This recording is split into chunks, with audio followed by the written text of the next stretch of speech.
아멘. 귀한 찬양 감사합니다. 우리 찬양대가 날로 잘하는 것 같아요. 네, 귀한 찬양 감사합니다. 지난 20-30년 동안 한국교회에 가장 큰 영향력을 끼쳤던 신학을 꼽는다면 단연 번영의 신학입니다. 축복의 신학을 이야기하는 거죠. 교회 나오면 복받고 잘되고 축복을 얻는다. 이런 신학이 한국교회에 굉장히 큰 영향력을 끼쳤고 실제로 그 성과를 많이 거두었던 것도 사실입니다. 이것이 한국의 이 토착적인 기복신앙과 맞아떨어지면서 예전에 우리 할머니 할아버지들 장독대 위에다 정한수도 놓고 비나이다 했잖아요. 우리 자녀 잘되게 해주시고 복되게 해주시고, 그 신앙이 한국의 교회와 맞닥뜨려지면서 실제로 그런 기복적인 신앙, 축복의 신앙이 한국에 많이 뿌리를 내리게 되었던 것이 사실입니다.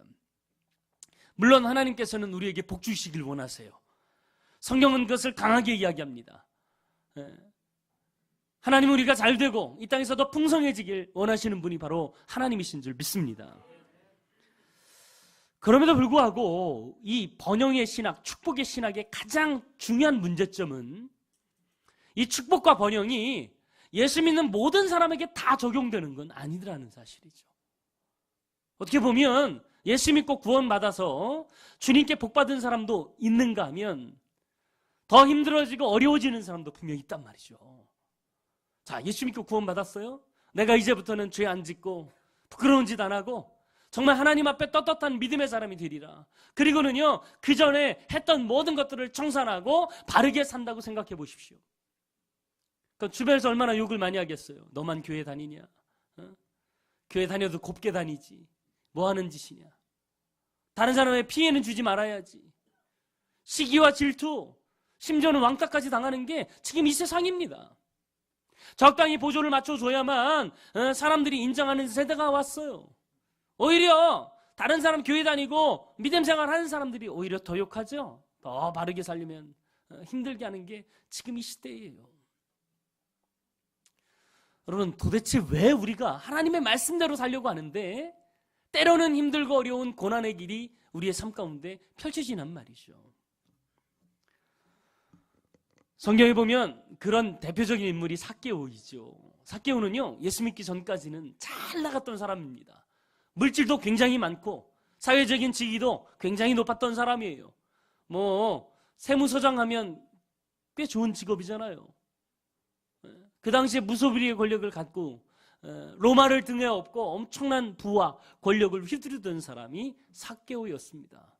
그런데 예수님 만나고 그는 어떻게 고백합니까? 내가 가진 재산의 절반을 가난한 사람들에게 다 나눠주겠습니다. 그리고 남의 것을 토색한 일이 있거든. 삥땅 친 게 있으면 내가 4배나 갚겠습니다. 그렇게 선포해요.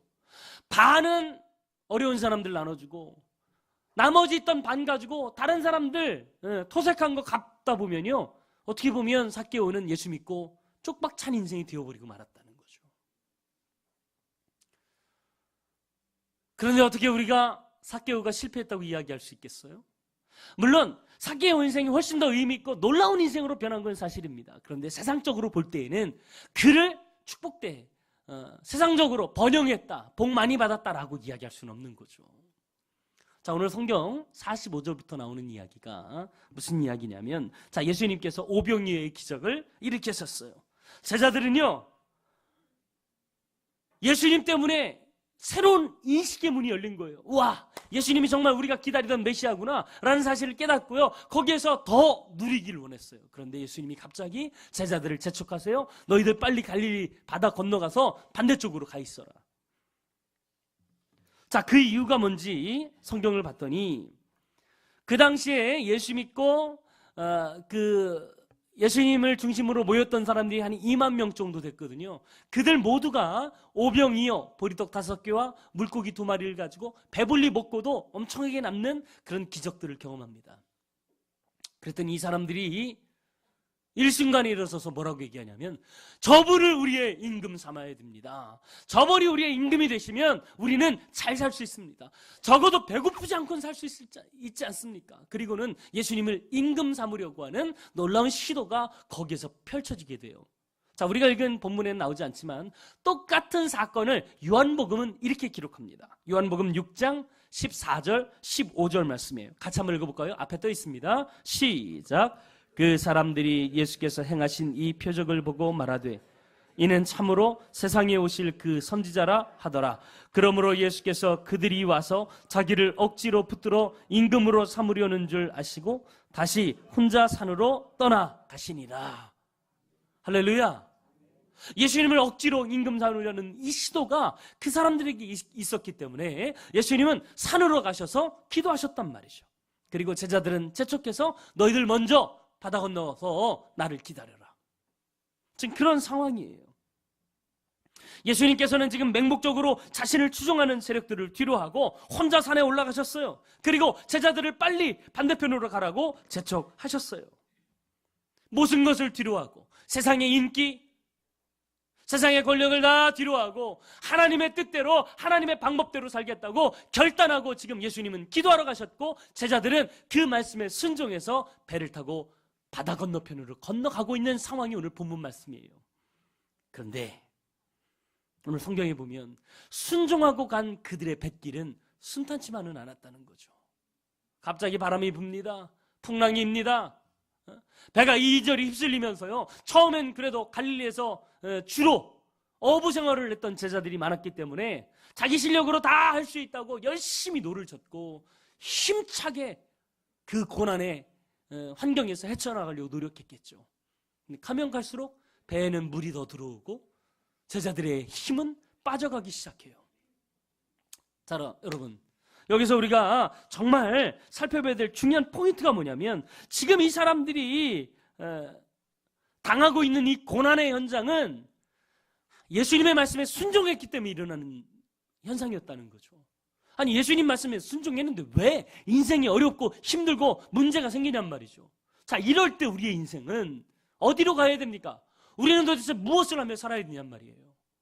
바르게 신앙생활 하려고 열심히 기도하며 살려고 노력하는데 왜 집안에서는 불화가 끊이질 않고 사업을 하는데 왜 그렇게 돈줄이 막히고 관계가 깨어지고 아픔과 상처만 남는 그런 결과만 초래하냔 말이에요. 여러분, 이때 우리는 무엇을 하며 살아야 됩니까? 자, 오늘 성경은 세 가지를 이야기하고 있어요. 첫 번째, 그럴 때에도 예수님은 우리를 지켜보고 계심을 기억해야 된다는 거예요. 다 같이 한번 해볼까요? 주님은 나를 지켜보고 계십니다. 믿습니까? 자, 48절 함께 읽겠습니다. 자, 마가복음 6장 48절입니다. 시작. 바람이 거스름으로 제자들이 힘겹게 노젓는 것을 보시고 밤 사경쯤에 바다 위로 걸어서 그들에게 오사 지나가려고 하시매. 자, 풍랑을 만나서 위기에 처해진 이 제자들은 힘겹게 노를 젓고 있었어요. 그러면서 제자들의 마음속에는 어떤 생각이 들까요? 예수님은 왜 이 밤에 우리를 바다 건너편으로 가라고 해가지고, 예수님이 함께 있는 것도 아니고 말이지. 예수님이 지금 어디가 있는지도 몰라요. 제자들만 지금 등 떠밀어가지고 급하게 지금 나와 있는데 풍랑을 만난 거잖아요. 왜 우리를 이렇게 좀 거기서 좀 사람들에게 인기도 좀 누리고 부러운 눈도 좀 보고, 얼마나 그 상황이 얼마나 제자들에게는 뿌듯했을까요? 자기들이 손으로 띄워준 이 물고기와 떡을 먹고 배불리 먹는 그들을 바라보면서 얼마나 뿌듯했을까요? 이것 좀 누리며 살게 해주지. 뭘 그걸 그냥 그렇게 쫓아내듯이 우리를 바다로 내몰더니 예수님은 있지도 않고 우리만 이렇게 바다에서 풍랑 가운데 고생한다고 아마 예수님을 향한 원망과 불평을 털어놓고 있었을지도 몰라요. 자, 그런 상황에서 자, 성경이 말하는 예수님의 모습은 어땠을까요? 자, 이렇게 힘들어하는 예수님의 제자들이 풍랑 가운데 있을 때 예수님은요, 갈릴리 바다가 보이는 높은 산에 올라가 계신 거예요. 자, 46절이에요. 시작. 무리를 작별하신 후에 기도하러 산으로 가시니라. 자, 무리를 작별하신 후에, 자, 예수님께서는 지금 제자들을 재촉해서 바다로 내미셨어요. 너희들 빨리 바다 건너편으로 가 있어라. 그리고는요, 자기를 따라오던 이 2만 명의 무리들을요, 집으로 다 뿔뿔이 흩어져 보내셨어요. 그런 후에 산으로 기도하러 올라가신 거예요. 그 산 위에서는요, 갈릴리 바다가 너무 잘 보였어요. 한참 기도를 하는데 바람이 심상치 않은 거예요. 눈을 떠보니까 저편에 제자들이 타고 있는 배가 떠나가고 있는데, 그 배가 이리저리 휩쓸리면서 파도에 힘들어하는 모습을 본 거예요. 예수님이 보고 계신 거예요. 자, 여러분, 예수님은요, 우리가 힘들고 어려운 상황을 다 지켜보고 계세요. 믿습니까? 이 사실 하나만으로도요, 얼마나 힘이 되고 능력이 됩니까? 여러분 혼자가 아니에요. 여러분이 처해 있는 상황, 아픔, 문제, 하나님이 다 알고 계세요. 다 알고 계세요. 지켜보고 계신다는 거예요. 여러분, 내 인생 힘들고 어려운 상황 가운데 허우적거리고 있을 때, 내가 믿고 있는 예수님은요, 너무 멀리 계시다. 공간적인 괴리감이 느껴질 때, 여러분, 그때에도 우리는 믿어야 될 게 있어요. 그 어떤 순간에도 하나님은 우리를 향한 눈을 한시도 떼놓지 않고 있다는 거죠. 한시도 떼놓지 않고 있다. 여러분, 예수님께서 우리와 멀리 떨어져 계실 때 주님이 하시는 일이 뭘까요? 여러분 곁에 바짝 다가오셔서 여러분의 손을 붙잡고 계시는 경우도 있지만, 때로는 왜 예수님 나와 이렇게 멀리 떨어져 계십니까? 이런 마음이 들 때, 그때조차도 주님은 우리를 향해서 뭘 하고 계시냐면 기도하고 계신다는 거예요. 자, 로마서 8장 34절 말씀이에요. 로마서 8장 34절 같이 한번 읽겠습니다. 시작. 누가 정죄하리요? 죽으실 뿐 아니라 다시 살아나신 이는 그리스도 예수시니 그는 하나님 우편에 앉아 계신 자예요. 우리를 위하여 간구하시는 자니라. 할렐루야. 주님이 우리가 멀리 떨어져 있는 상황에서도 주님이 하시는 일은 하나님 우편에서 우리를 위해서 기도하고 있다는 거예요. 기도하고 있다는 거예요. 부평 우리 교회 성들이 지금 풍랑을 만나서 힘들어하고 있는데, 하나님 저들 좀 도와야 되지 않겠어요? 풍랑 좀 멈춰야 되지 않겠어요? 그리고는요, 우리를 위해서 중보하고 계신 분이 바로 예수님이라는 사실이에요. 믿습니까?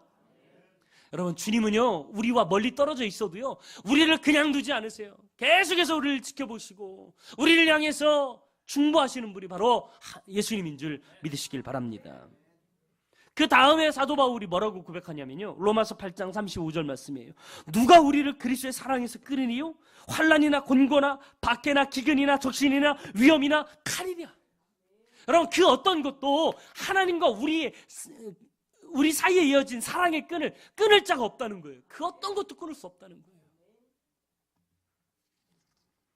어릴 때 운동회를 하면요, 동네 잔치가 벌어집니다. 신기한 장난감을 파는 아저씨들부터 시작해서요, 정말 운동장 입구에는 장사진을 이루죠. 그때가 돼야 솜사탕 하나 얻어먹고 그랬어요. 어릴 때. 그 운동회가 벌어지잖아요. 그러면 달리기를 해요. 얼마나 치열합니까? 요즘 생존 경쟁처럼요, 1등을 누가 하느냐, 거기에 따라서 공책 숫자가 달라져요. 1등을 해야 2권 받고 2등하면 1권밖에 못 받아. 그러니까 막 이를 악물고 막 달리기를 하는 거예요. 그 치열한 생존 경쟁에서 엄마 아빠가 어디 있는지 몰라요. 막 하도 많이 와가지고. 예전에 이 운동회 하면요, 동네 사람들 다 와서 구경했어요. 동네 잔치였어요. 제가 시골을 살다 보니까. 그때가 돼야 짜장면 한 그릇 얻어먹는 거예요. 빼곡히 앉아있는데 엄마 아빠가 어디 있는지도 몰라요. 그런데요, 부모님 눈에는 누구만 보여요? 내 아들만 보이는 거예요. 내 아들만. 잘생긴 사람 안 보이고 달리기 잘하는 사람 안 보이고요, 무조건 내 아들만 보이는 거예요. 그리고는 목이 터져라 응원하는 거예요. 달려라 달려라. 자기는 모르죠. 이 치열한 생존 경쟁에서 우리 엄마는 어디가 있는 거야 도대체? 나 안 보고 어디 있는 거야? 나는 모르고, 나는 엄마가 어디 있는지 잘 모르지만 부모님은 끊임없이 나를 지켜보시고 나를 위해서 응원하시고 함께 보고 계시는 분이 바로 부모님 아닙니까? 하나님도 마찬가지예요. 우리가 이 땅에 치열한 경쟁사회를 살면서 때로는 하나님이 어디 계신지 안 보이는 것 같고 느껴지지 않는 것 같고 멀리 떨어져 있는 것 같아도요, 주님은 다 지켜보고 계세요. 그리고 우리를 향해서 응원하고 계시는 줄 믿습니다. 이 응원 소리를 듣고 다시 한번 힘을 내는 저와 여러분 되길 간절히 바랍니다. 두 번째로는요, 예수님이 곧 오실 것을 기대해야 된다는 거예요. 자, 산 위에서 힘들게 노를 저으면서 파도와 싸고 있는 제자들, 예수님이 바라만 보신 게 아니에요. 기도만 하신 게 아니에요. 힘들고 어려운 제자들 상황을 보시고는요, 급하게 내려오셨어요. 그리고는 걸어서 바다를 향해 나아가셨어요. 아마 처음부터 바다를 걸어야겠다는 생각을 갖고 바다를 걸으신 건 아닌 것 같아요. 하도 급하니까 걷다 보니까 물까지 걸어오게 되신 거예요, 예수님이. 자, 48절 다시 한번 읽어볼까요? 48절. 마가복음 6장 48절 시작. 바람이 거스름으로 제자들이 힘겹게 노젓는 것을 보시고 밤 사경쯤에 바다 위로 걸어서 그들에게 오사 지나가려고 하시매. 할렐루야. 자, 여기서 중요하게 우리가 봐야 될 단어가 뭐냐면 보시고라고 하는 단어와 걸어서 그들에게 오사라고 하는 단어예요. 자, 주님이 보셨어요. 그리고 보고만 있는 게 아니라 그들에게 빨리 오신 거예요. 빨리 오셨다. 자, 밤 사경이라고 하는 이 시간을 나타내는 단어는요, 새벽 3시쯤을 이야기해요. 그러니까 지금 우리 시대와는 전혀 시간 계산하는 관념이 달라요. 그 당시의 시간 계산은요, 저녁 시간을 저녁 6시부터 계산을 해요. 그래서 이 1경이라고 할 때는 6시부터 9시까지를, 그리고 2경이라고 할 때는 9시부터 저녁 12시까지를, 3경은 저녁 0시부터 3시까지를, 4경은 3시부터 6시까지를 구분해요. 그러니까 밤 4경쯤 되었을 때라고 하는 표현은 새벽 3시쯤이라는 이야기예요. 새벽 3시쯤. 자, 날이 밝을 때 제자들은 갈릴리 바다에서 배를 타고 출항을 했어요. 근데 밤이 늦어진 거예요. 거기에다가 파도를 만나가지고 어디로 갈지 모르고 휘청거리는 상황이니까 앞으로도 가지 못하고 배에서 씨름만 하고 있는 거예요. 시간이 오래 지났어요. 새벽 3시까지 되었어요. 이제 그들은 힘이 빠질 정도로 다 빠졌어요. 이제는 더 이상 안 될 것 같아서 포기하고 싶은 그 심정이 되었을 때가 바로 새벽 3시쯤 되었다는 것이죠. 그때가 되어서 주님은 그들에게 찾아오신 거예요. 찾아오신 거예요. 여러분, 때로는 우리가 주님의 간구하고 주님을 향해서 주님의 도우심을 간구하고 있을 때 하나님께서 언제쯤 우리를 도와주실까? 왜 지금 안 도와주시나? 이때 도와주셔야 내 인생이 펼 텐데, 그렇게 기도할 때가 있지만 정말 중요한 것은요, 주님이 언제 도와주실지는 우리가 알 수가 없어요. 그 모든 주권은 하나님께 있는 거예요. 하나님께. 할렐루야. 자, 보세요.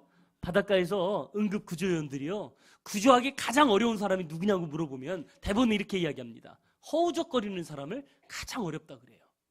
물에 금방 빠져서 살려달라고 온 몸을 발버둥치면서 허우적거리는 사람은요, 자칫하면 그 사람 구조하러 들어갔다가 구조대원까지 목숨을 잃게 돼요.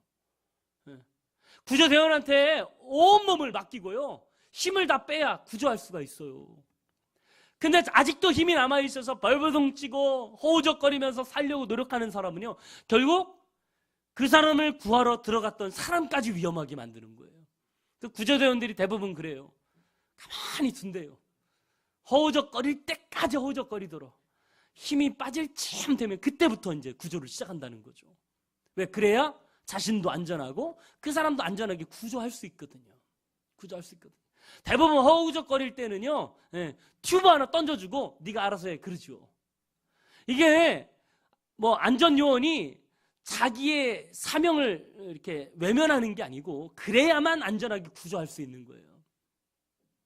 하나님도 마찬가지예요. 우리가 뭔가 하려고 뭔가를 발버둥치고요, 내가 하려고 노력하는 그때는 하나님이 도와주시지 않고 우리의 힘이 빠져서 온전히 주님께 의지하고 맡길 때 주님이 역사하시는 거예요. 맡길 때. 근데 분명한 것은 반드시 주님은 오신다는 거예요. 반드시 주님은 우리를 도와주시는 줄 믿습니다. 그때 우리가 해야 될 일은 뭐예요? 기다리면 돼요. 조금만 참고 기다리면 주님은 곧 오셔서 우리의 인생을 붙잡아 주시고 우리를 구원해 주실 줄 믿습니다. 마지막으로 세 번째는요, 위기 속에서도 자신을 알려주시는 주님의 음성에 귀를 기울여야 된다는 거예요. 자, 예수님은 풍랑으로 힘겨워하는 제자들에게 오셔서 말씀하기 시작하셨어요. 자, 이 말씀이 모든 상황을 다 바꾸었어요. 자, 주님이 말씀하시면 우리의 상황은 완전히 달라질 수 있어요. 자, 50절 말씀. 50절 시작. 그들이 다 예수를 보고 놀람이라. 이에 예수께서 곧 그들에게 말씀하여 이르시되 안심하라, 내니 두려워하지 말라 하시고. 할렐루야. 자, 예수님께서는 제자들에게 다가오셨어요. 그리고는 안심해라, 나다, 내니라, 이렇게 이야기하고 계세요. 그리고는 두려워하지 말라고 제자들을 안심시키고 있어요. 자, 여기에서 내니라라고 하는 표현은요, 굉장히 독특한 표현이에요. 하나님이 자신을 나타내실 때 내니라라고 표현하실 때에는요, 나는 그냥 사람이 아니고 이 땅을 창조한 전능하신 하나님이라는 표현을 그렇게 쓰고 있다는 거죠. 출애굽기에 보면 하나님께서 모세를 만나주세요. 그리고는 모세에게 출애굽의 사명을 맡기세요. 그때 모세가 물어보죠. 당신이 누구십니까? 그때 하나님께서 뭐라고 얘기하세요? 나는 스스로 있는 자다.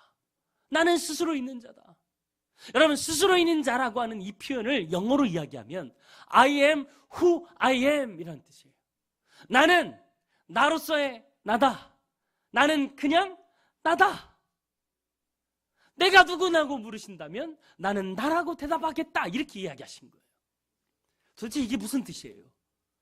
나는 그 어떤 존재로 인해서 있는 존재가 아니라 나는 나 스스로 있는 존재라는 거예요. 내가 나지 누구냐?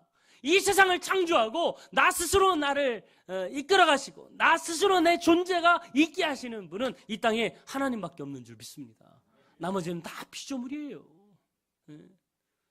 스스로 계신 분은 주님밖에 없다는, 하나님밖에 없다는 거예요. 요한복음을 보면요, 예수님이 자신을 이야기하실 때 에고 에임이라고 하는 단어를 쓰세요. 나는 무엇이다 라는 표현이죠. 나는 길이다, 나는 진리다, 나는 선한 목자다, 나는 생명의 떡이다, 이렇게 이야기하세요. 자, 이런 나는 뭐뭐이다 라고 하는 이 표현은요, 대부분 하나님, 예수님에 대한 하나님의 속성을 이야기할 때 그렇게 표현하셨어요. 나는 창조주다 라는 표현이죠. 뿐만 아니죠, 겟세마네 동산에서 로마 병정들이 예수님을 잡으려고 총 출동하죠. 횃불을 들고 예수님을 찾아옵니다. 그리고는 예수님과 제자들 무리 가운데 와서 그 무리에게 이렇게 묻죠. 예수가 누구냐? 그때 예수님이 뭐라고 대답하세요? 내가 바로 크다. 내가 바로 크다라는 거예요. 주님은요, 힘들고 어려울 때 내가 여기 있다 이렇게 이야기하세요. 내가 여기 있다. 여러분, 진짜 힘들고 어려울 때 가족이 여러분의 손을 붙잡으면서 여보 힘내, 내가 있잖아. 그럼 얼마나 힘이 납니까? 자녀들이 아빠 힘내세요, 우리가 있잖아요. 그러면 얼마나 그게 힘이 납니까? 아무리 지쳤어도요, 그 아이들 눈망울 때문에 힘이 나는 거예요. 친구가 여러분의 손을 붙잡으면서 진짜 힘들고 어렵지? 힘내, 내가 있잖아. 그럼 그게 굉장히 큰 힘이 되는 거예요. 여러분, 하물며 사람이 우리에게 내가 있잖아 라고 하는 이야기가 힘이 되는데, 전능하신 하나님께서 우리에게 오셔서 우리의 인생의 배에 타셔가지고 우리에게 이렇게 말한다고 생각해 보세요. 내가 여기 있잖아. 뭐가 두려워요? 뭐가 문제가 돼요? 하나님이 여러분의 인생의 배에 탑승하신 것 자체가 기적 아닙니까? 지금 우리가 대강절을 보내고 있잖아요. 예수님께서 이 땅에 오신 이 사건조차도 우리에게는 감격이고 감동이 아닐 수가 없어요. 하늘보다 다 버리시고 가장 낮고 낮은 여관에, 마국간에, 그것도 말 밥그릇에 예수님이 태어나셨잖아요. 부족하고 연약한 우리의 인생의 바다에 떠있는 정말 보잘것없는 나룻배 그 한 척에 주님은 우리를 위해서 승선하셨어요. 그리고는 우리에게 말씀하세요. 이제 내가 함께하니까 괜찮아. 두려워하지 마. 안심하고 가자. 그랬더니 바다의 파도는 다 잔잔해지고요, 바로 목적지에 도착하게 된 줄 믿습니다. 여러분, 이것이 은혜이고 이것이 축복이에요. 지금도 하나님은 여러분에게 찾아오세요. 여러분의 인생이 힘들고 어렵다고요? 밑바닥이라고요? 가장 지쳐있다고요? 근데 그곳에 주님이 오셔서 여러분에게 말씀해 주세요. 내가 있잖아. 힘내. 용기를 갖고 살자. 이제는 나와 함께 가자. 그리고 주님이 우리를 향해 손을 내미시는 줄 믿습니다. 풍랑기는 인생의 바다에 삶의 문제와 어려움 가운데 혹시 절망하고 계신 분 계십니까? 그렇다면 오늘 우리에게 들려주시는 주님의 음성에 귀를 기울이시길 바랍니다. 그리고 이렇게 기도하면 어떨까요? 주님, 이제 주님만 의지하겠습니다. 주님만 바라보겠습니다. 그리고 다시 일어나겠습니다. 나는 나 혼자가 아님을 시간 깨달았습니다. 이제 주님 손잡고 주님과 함께 승리를 향해서, 믿음의 길을 향해서 용기를 가지고 나아가겠습니다. 이렇게 기도할 때 주님이 우리 인생을 붙잡아 주실 줄 믿습니다. 오늘 시간 찬양하고 오늘 말씀 붙잡고 기도했으면 좋겠습니다. 주님의 이 손을 꼭 잡고 가소서. 약하고 피곤한 이 몸을 폭풍우감 속 해치사 빛으로 손잡고 날 인도하소서. 여러분의 심정이, 여러분 환경이 어떨지 모르지만 주님이 여러분 손잡아 주시면 그 어떤 어려움도 이기고 살아나게 될 줄 믿습니다. 고백으로 함께 찬양합니다.